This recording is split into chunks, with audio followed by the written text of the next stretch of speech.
आज कक्षा 12 के इस क्लास में बायोलॉजी के आप लोगों का पुनः एक बार स्वागत है। कल आप लोगों के लिए जो वीडियो बनाया गया था उसमें यहाँ पर कुछ कार्यक्रम की वजह से जो है वीडियो सुचारू रूप से नहीं जा पाया। उस वीडियो को पुनः प्रसारित किया जा रहा है जिसमें हम आपको ब्लड ग्रुप के विषय में बताते हैं कि ब्लड ग्रुप है क्या। इस ब्लड ग्रुप से पहले आप थोड़ा सा इसमें देखें कि ब्लड क्या होता है। ब्लड एक फ्लूइड कनेक्टिव टिश्यू यानी कि तरल संयोजी ऊतक है। रुधिर क्या है? रुधिर एक तरल संयोजी ऊतक है।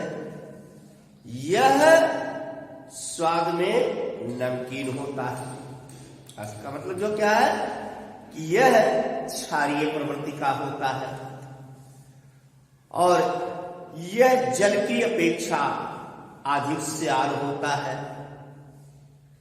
और यह कैसा होता है? अपारदर्शी होता है, चिपचिपा होता है।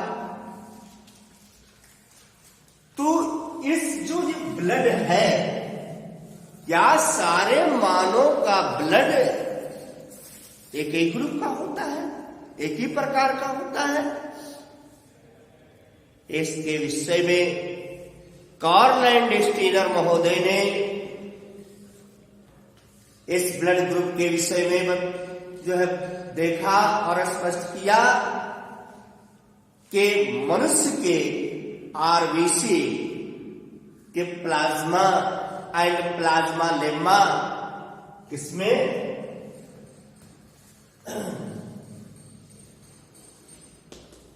प्लाज्मा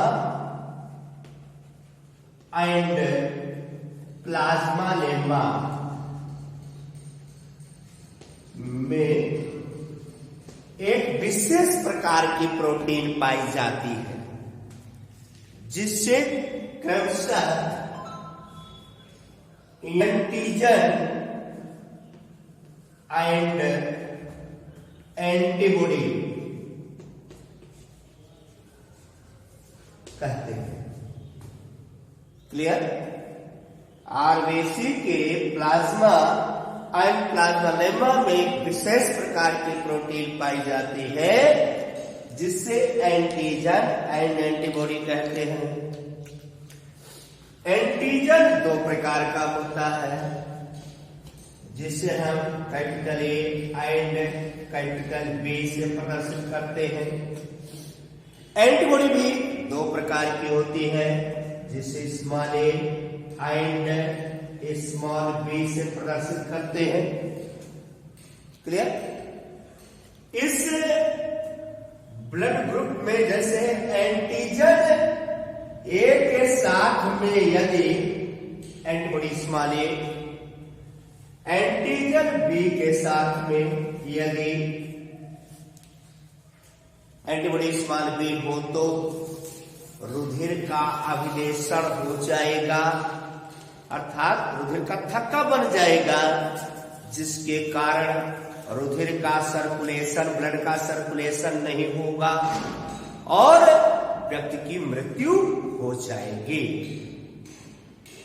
अतः कार्ल एंड स्टीनर ने एंटीजन एंड एंटीबॉडी की उपस्थिति के आधार पर ब्लड को 4 वर्गों में डिवाइड किया। कौन सा वो 4 वर्ग है? आइए देखते हैं कि वो 4 वर्ग कौन सा है जिसको कार्ल एंड स्टीनर महोदय ने डिवाइड किया। देखिए, ब्लड ग्रुप हो गया, फिर एंटीजन, एंटीबॉडी,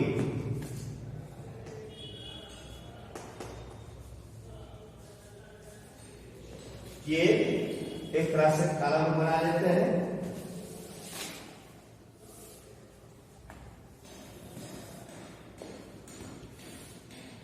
ये इस प्रकार से यहां पर ब्लड ग्रुप ए का एंटीजन ये होता है। ब्लड ग्रुप ए उसे कहेंगे, अगर आपसे पूछा जाए ब्लड ग्रुप ए किसे कहते हैं तो आप बताएंगे ब्लड ग्रुप ए उसे कहते हैं जिसमें एंटीजन ए हो परंतु एंटीबॉडी स्मॉल बी हो। ब्लड ग्रुप बी उसे कहेंगे जिसमें एंटीजन बी हो परंतु एंटीबॉडी स्मॉल ए हो। ब्लड ग्रुप ए बी उसे कहेंगे जिसमें antigen A and antigen B दोनों उपस्थित हो परंतु किसी भी प्रकार का कोई एंटीबॉडी उपस्थित ना हो। उसी प्रकार ब्लड ग्रुप को उसे कहेंगे जिसमें किसी भी प्रकार का कोई एंटीजन ना हो परंतु antibody small A and small B दोनों उपस्थित हो। ब्लड ग्रुप ओ इसे हम सर्वदाता और इसे जो है सर्वग्राही कहा जाता है। तो इस तरह से किस व्यक्ति को कौन सा रुधिर वर्ग का रुधिर देना है यह तालिकाबद्ध होना चाहिए और किसी भी व्यक्ति को रुधिर आधानित करने से पहले ये सुनिश्चित कर लेना चाहिए कि कौन सा रुधिर आधानित करने योग्य है कौन सा नहीं है, ये भी तालिकाबद्ध होना चाहिए। अब इसी से संबंधित है, ब्लड ग्रुप से संबंधित है रुधिर की जीनी संरचना। रुधिर की जीनी संरचना क्या है, इस जीनी संरचना के आधार पर हम कैसे आइडेंटिफाई करेंगे कौन सा किसका जो है संतान कैसे क्या है। जैसे ब्लड ग्रुप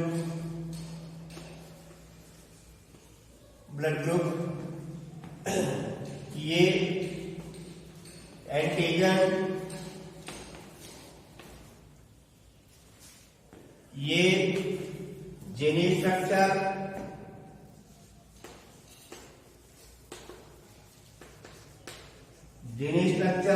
इसका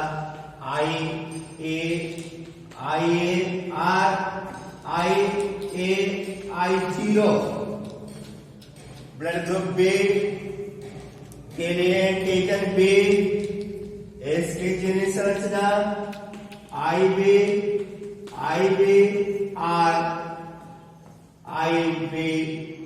और दोनों के अनुपस्थिति के लिए इसके अनुपस्थिति के लिए 0 I0। ब्लड ग्रुप AB है, AB के antigen A and B antigen B इसकी जीनी संरचना IA एंड IB। ठीक उसी प्रकार ब्लड ग्रुप O है, इसके जीन में जो एंटीजन कोई नहीं होता है और इसकी जीनी संरचना में आप देखेंगे I0 से हम प्रदर्शित करते हैं। इस प्रकार से ब्लड ग्रुप की जीनी संरचना है। यदि आप इससे प्रश्न बनता है कि अगर कोई व्यक्ति है जिसका ब्लड ग्रुप ये है और उसका विवाह किसी ऐसी महिला से होता है जिसका ब्लड ग्रुप बी है तो उसकी संतानों का संभावित रुधिर वर्ग क्या होगा इस विषय में देखें।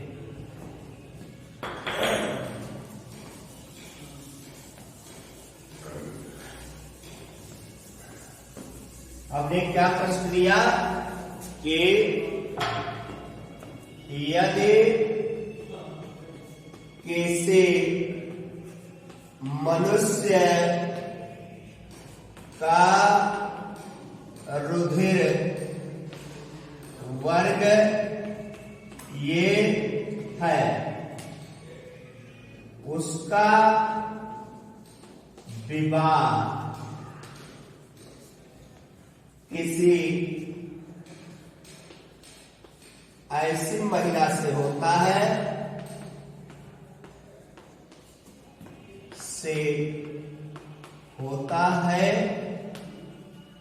जिसका रुधिर वर्ग बी है, तो उसके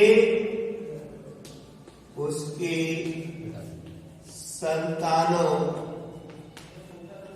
का संभावित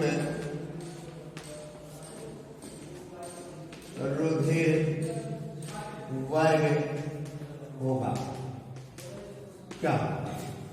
क्लियर? अब इसमें देखें, चूंकि जो पिता है, उसका ब्लड ग्रुप प्रश्न के अनुसार ये है, और माता जो है, माता का रुधिर वर्ग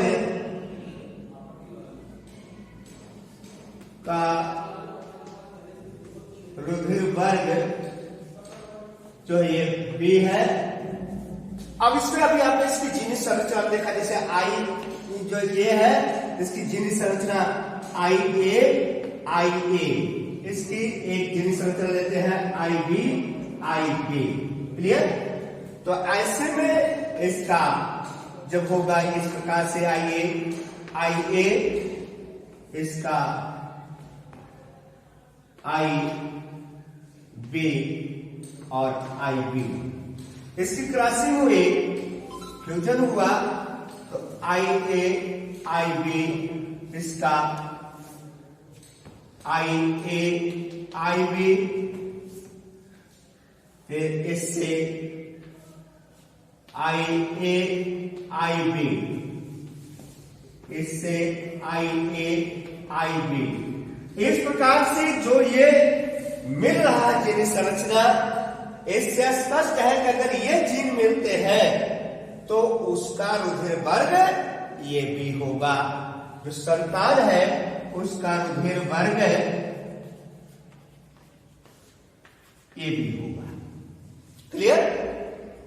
और इसके अतिरिक्त अगर दूसरी जीन संरचना है जिसमें आप देखेंगे, इसकी मैचिंग देखें, आई ए आई 0 आई बी आई 0, ऐसे में आई ए और आई बी, फिर इससे आई ए आई 0, इससे आई बी आई 0, आई 0 आई 0।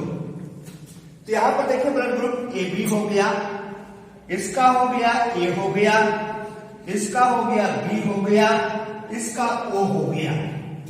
कहने का मतलब यह है कि जो उसकी संतान होंगे उनकी संभावित रुधिर वर्ग ये भी ए बी आर ओ हो सकते हैं, यदि इसकी जीन संरचना यह और यह संपन्न हो मिले तो।